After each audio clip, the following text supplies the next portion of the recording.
के अंतर्गत ये कहा गया कि गवर्नमेंट ऑफ इंडिया ने मिनिमम वेजेस 20,000 कर दिए हैं और उसको स्टेट गवर्नमेंट्स ने ओके कर दिया है और ये जो नियोक्ता हैं, उद्यमी हैं, उसको आगे पास ऑन नहीं कर रहे हैं। वहाँ से शुरुआत हुई, हरियाणा में भी वहीं से शुरुआत हुई, जबकि वास्तविकता यह है कि गवर्नमेंट ऑफ इंडिया अभी उस प्रोसेस में है जो एक लेबर कोड होता है, वेज एक्ट होता है, उसके अंतर्गत वो सुनवाई करते हैं, नोटिफिकेशन जारी होती है, सुनवाई होती है और उसके बाद जो मिनिमम वेजेस डिसाइड करने होते हैं वो डिसाइड होता है। तो वो अभी प्रक्रिया गवर्नमेंट ऑफ इंडिया में भी जारी है। चूँकि ये कंकरेंट लिस्ट है, उसके कारण स्टेट गवर्नमेंट्स भी अपनी अपनी कार्रवाई करती हैं और यूपी में भी वो कार्रवाई चल रही है। तो ये जो एक मिस इन्फॉर्मेशन है, आप साथियों के माध्यम से ये हम लोग क्लैरिफाई करना चाहेंगे कि ये गवर्नमेंट ऑफ इंडिया लेवल पे भी और स्टेट गवर्नमेंट्स के लेवल पे भी, जैसे यूपी में, ये कार्रवाई अभी चल रही है। तो हम लोग जब कल यहाँ पे आए तो हम लोगों ने दोनों पक्षों से, जो अपने कामगार श्रमिक बंधु हैं उनको भी बुलाया, इंडिविजुअली भी उनसे बात की और ग्रुप में भी बात की, और उसी तरह जो उद्यमी साथी हैं उनको भी हम लोगों ने बुलाया। काफ़ी कुछ कल आए, आज भी संपर्क कर रहे हैं, आज भी आ रहे हैं। तो दोनों पक्षों से मुलाकात लगातार जारी है और ये सैकड़ों की संख्या में हम लोग दोनों पक्षों के प्रतिनिधियों से और इंडिविजुअल से मिले। जो हमारे कामगार श्रमिक बंधु हैं उनका कहना है कि महंगाई बढ़ गई है और इसमें जो अभी वेतन उनको मिलता है उसमें बढ़ोतरी होनी चाहिए, और साथ में उनका ये भी कहना था कि हम किसी तरह की हिंसा में हम के न पक्षधर हैं, न उसके हम पक्षकार हैं, न हम लोगों ने उसमें की है।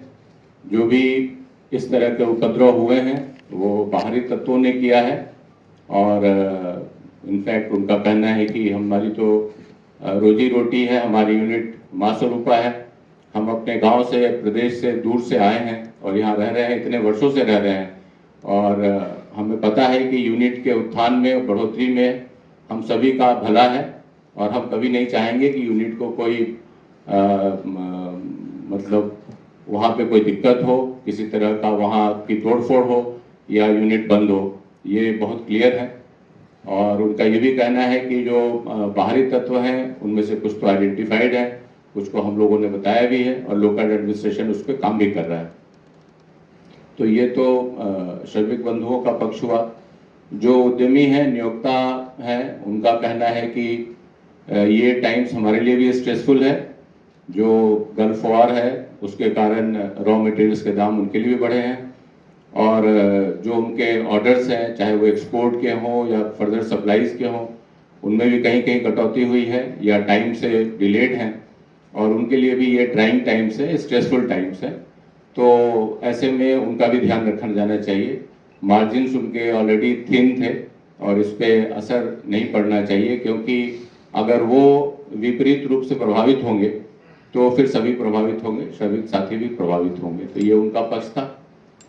ये देखते हुए हम लोगों ने कोशिश की कि जो हमारे वेज रेट्स हैं उनमें सामंजस्य रखते हुए, दोनों पक्षों से बात करते हुए, लोकल एडमिनिस्ट्रेशन से, यहाँ के सीईओ साहबानों से इनपुट लेते हुए, उनकी जो उनका कहना था जैसे अपने कामगार साथियों का कि रूम रेंट बढ़ गए हैं, बाकी चीज़ों की कीमतें बढ़ गई हैं, तो उनको ध्यान में रखते हुए हम लोगों ने एक रेट कल रात में तय किया था, जो आपको भी दिया है, जो हम लोगों ने कोशिश की कि रात में दें। हालांकि रात हो गई थी तो बहुत साथियों को नहीं मिल पाया होगा, हम उसको बताना चाहेंगे।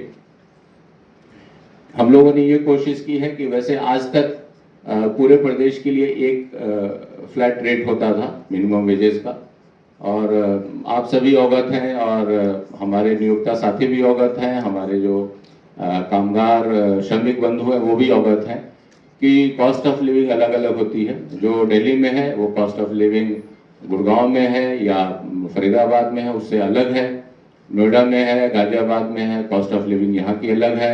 जो बाकी हमारे प्रदेश में अन्य शहर हैं, शहरों का अलग अलग कॉस्ट ऑफ लिविंग है, जो ग्रामीण क्षेत्र है वहाँ कॉस्ट ऑफ लिविंग अलग है।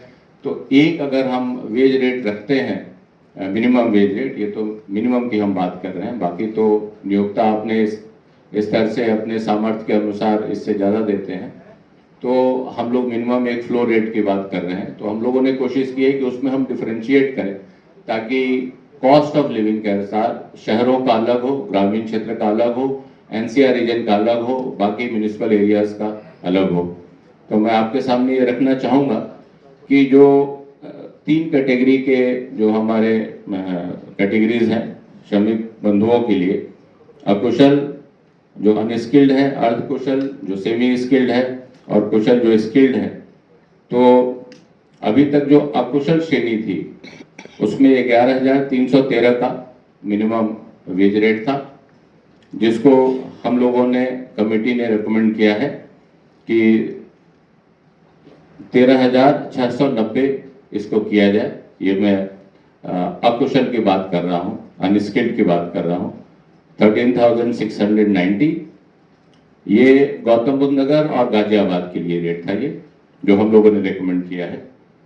अन्य नगर निगम वाले जनपदों के लिए हम लोगों ने उससे थोड़ा कम किया है और वो 13,006 रुपये, 13,006 रुपीज़ का किया है। और अन्य जनपदों के लिए जो नगर निगम के जनपद नहीं हैं उनके लिए हम लोगों ने 12,356 का रखा है, 12,356। उसी तरह जो सेमी स्किल्ड हैं, अर्धकुशल हैं, उनके लिए पहले जो मिनिमम वेज था वो 12,445 था, उसको हम लोगों ने जो रेकमेंड किया है वो 15,059 का है, 15,059 का। और अन्य नगर निगम वाले जो जनपद हैं उनके लिए 14,306 का रिकमेंडेशन है, 14,306। और अन्य जनपदों के लिए जो रेट है सेमी स्किल्ड कैटेगरी में 13,591, 13,591 ये रिकमेंडेशन है कमेटी की। जो कुशल हैं, जो स्किल्ड लेबर हैं, उनका पहले मिनिमम वेजेस 13,940 था, उसको कमेटी के रिकमेंडेशन 16,868 की है, 16,868, एक्सक्यूज मी, 16,868 जो रिकमेंडेशन अब है गौतम बुद्ध नगर और गाजियाबाद के लिए। जो अन्य नगर निगम वाले जनपद हैं उनके लिए 16,025 की है, 16,025। और जो अन्य जनपदों के लिए है वो 15,224 की है, 15,224। वेतन सभी का 10 तारीख से पहले खाते में एक मुश्त दिया जाए, यह भी इंस्ट्रक्शन है। साथ में वेतन पर्ची भी सबको दी जाएगी। इसके साथ साथ सालाना बोनस नवंबर से पहले दिया जाएगा। और यौन उत्पीड़न समितियां हर जगह गठित होंगी जिसकी अध्यक्षताएं महिलाएं करेंगी। इसके साथ साथ शिकायत की पेटी भी हर जगह रखी जाएगी। और शिकायतें इसके अलावा भी कोई भी शिकायतें हैं अगर, उसके लिए भी कंट्रोल रूम नंबर जो जारी है वो भी मैं पुनः बताना चाहूँगी, 0120297823 दूसरा नंबर है 0120297823 तीसरा नंबर है 012029788862 और आखिरी नंबर है 012029787702। इन सभी पर जो भी शिकायतें आएंगी इसको जिले स्तर से भी मॉनिटर किया जाएगा, मैं स्वयं इसका मॉनिटरिंग करूंगी। इसके साथ साथ जो एक बिंदु आप सभी ने कहा कि जितने हमारे श्रमिक हैं उनके रहने का, उनके जो रहन सहन है, पानी है, शौचालय है, हाउसिंग है, इन सब पर भी पूर्ण रूप से सहयोग में हम सभी श्रमिक भाइयों और बहनों के हैं। और एक बार पुनः सभी से अपील करेंगे, हम श्रमिकों से भी, इंडस्ट्रियलिस्ट से भी, कि गौतम बुद्ध नगर का जो शांति व्यवस्था है वो सभी सौहार्द सभी लोग बनाए रखें। हम सभी को मिलकर ही प्रगति जिले में भी आ सकती है। और स्टेट के संबंध में इतने बड़े निर्णय जो हाई पावर्ड कमेटी ने लिए हैं, ये डेफिनेटली उत्तर प्रदेश को, पूरे स्टेट को एक प्रगति के तरफ बहुत तेज़ी से दौड़ के ले चलेगा। और उस प्रगति में साथ साथ सभी श्रमिक भी इक्वलेंट पार्टनर्स होंगे। तो इसके लिए पुनः एक बार माननीय मुख्यमंत्री जी को और हाई पावर्ड कमेटी को हम सभी की तरफ से धन्यवाद।